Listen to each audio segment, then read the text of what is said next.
на Канал 8, добродојдовте. За предстојната сезона општина Кочани ќе ангажира оператор кој ќе работи на зимско одржување на локалните патишта и улиците.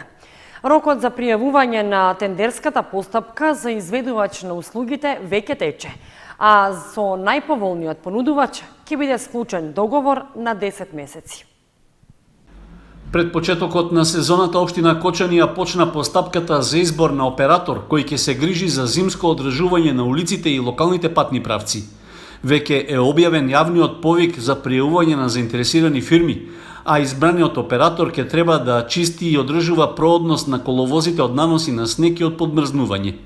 Поради тоа, меѓу условите што треба да ги исполнува е да располага со соодветна механизација за расфрлање сол и песок, возило со нож за чистење снег, утоварувач за расчистување на големи наноси на снег и товарно двоособинско возило. Според трошоците за услугата од изминатите години, се очекува и за оваа сезона да се потрошат околу 20.000 евра од буџетот на општината. Пријавувањето на тендерот за избор на изведувач на услугите трае до 21 октомври. Носителот на набавката е должен при врнежи на снег со дебелина поголема од 3 см да излезе на чистење на снежните наноси на локалните патишта и улици на подрачјето на општина Кочани. Обврска на избраниот оператор ќе биде освен улиците да ги одржува проводни и делниците од локалните патишта од магистралниот пат А3 кон селата Горни и Долни Подлог, Мојанци, Градовци, Прибачево и Оризари. Потоа од магистралниот пат до селото Тркање, како и од Кочани кон Бели, Нивичани, Пантелеј и Рајчани. Чистењето на снежните наноси, како и посипувањето со сол и песок, ќе оди според претходно изготвен план, а поради малата широчина на коловозот, неизградените заштитни браници и големите нагорнини на патните правци од Кочани кон Бели, Нивичани и Пантелеј, како и кон Полаки, тие ќе бидат чистени само во текот на денот. Обврска за одржување на патниот правец од Кочани кон мотелот град ќе има фирмата собственик на мотелот, и тоа со своја механизација и работна рака, а општина Кочани спогодбено на своја сметка може да се обврзи да обезбеди сол и песок во зависност од потребите.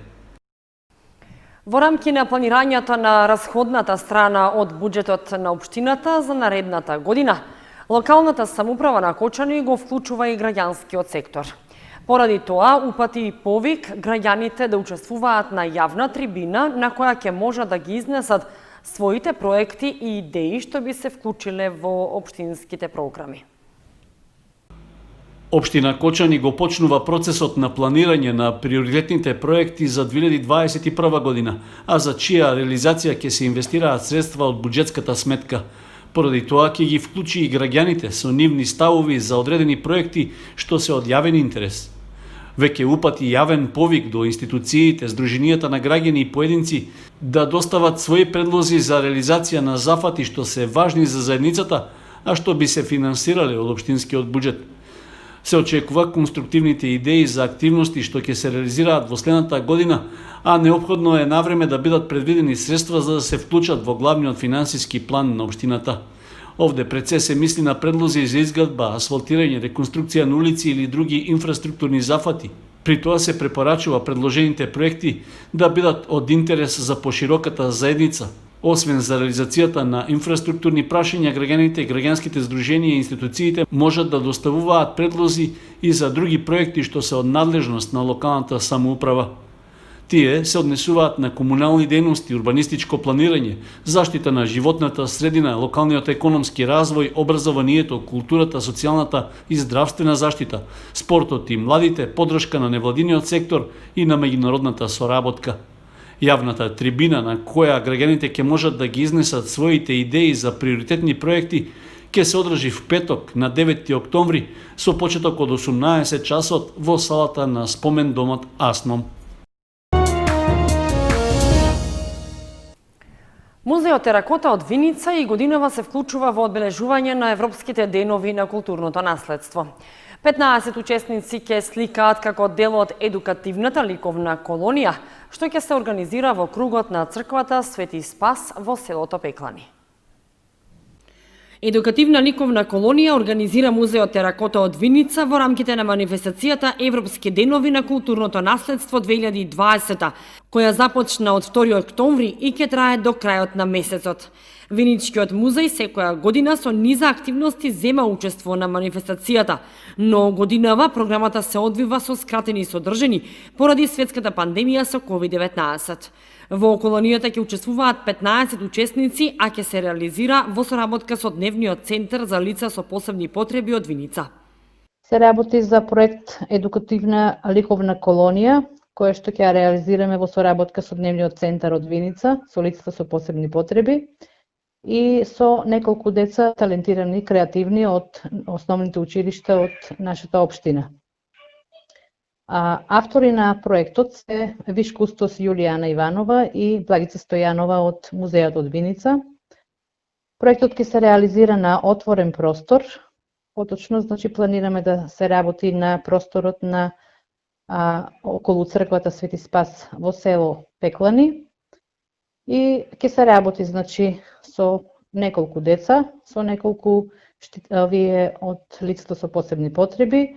Учесниците ќе сликаат во техника акрил на платно на слободна тема, но инспирацијата ќе ја црпат од местото во кое ќе сликаат, од убавините на црквата Свети Спас во селото Пеклани. Бидејќи ќе се работи на отворено со запазување на сите мерки за заштита од COVID-19, Иванова рече дека доколку во договорениот термин, односно следната недела, не дозволат временските услови, колонијата ќе се реализира во наредните денови во текот на месецот. Европските денови на културното наследство со низа содржини, од кои поради пандемијата некои се онлайн, се одбележуваат и во другите градови од државата. Манифестацијата има за цел да ја подигне свеста кај пошироката јавност за заедничкото европско наследство, како и промоција на инклузивноста со редовно организирање едукативни работилници, кои имаат за цел поттикнување на креативноста и имагинацијата на лицата со попреченост.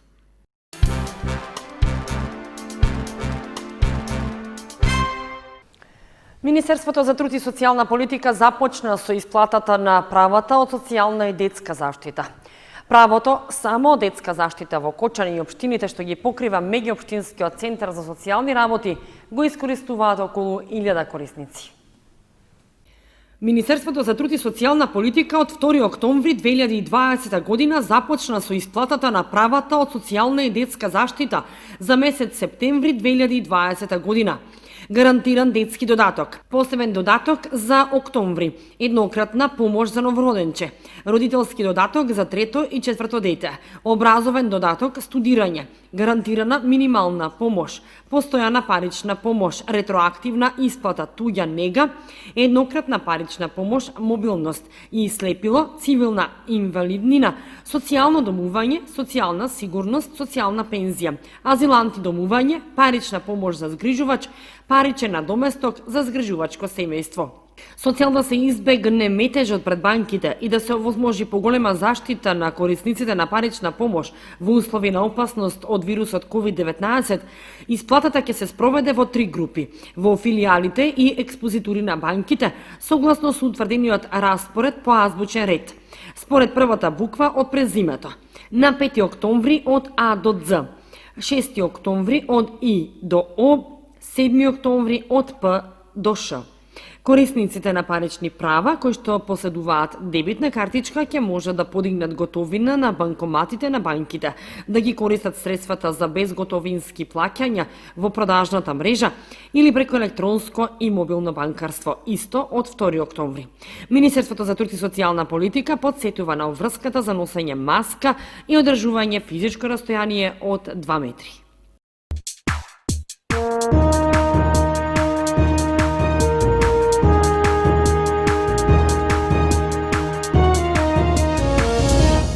Следува информацијата од спортот. Заврши есенскиот дел во правенството на првата пинг-понгарска лига на Македонија.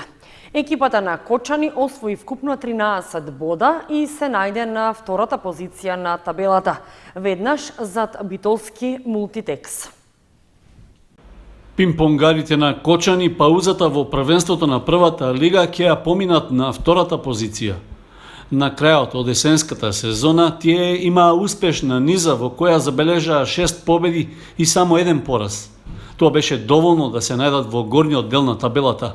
Во последните 2 есенски кола, нашиот тим гостуваше во Скопје каде имаше 2 средби со тамошните екипи.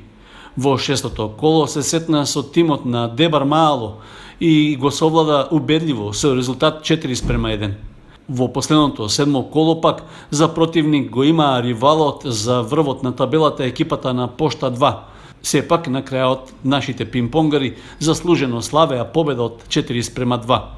Со освоените 13 бода, екипата на Кочани паузата ќе ја помине на втората позиција веднаш зад битолски Мултитекс. Битолчани годинава имаа максимален учинок со победа во сите 7 одиграни кола и освоени 14 бода. Со тоа тие го најавуваат своето враќање во елитата во Суперлигата за следната сезона.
Почитувани, со прогнозата за времето ги завршуваме и овие вести на Канал 8. Останете и понатаму со нашата програма.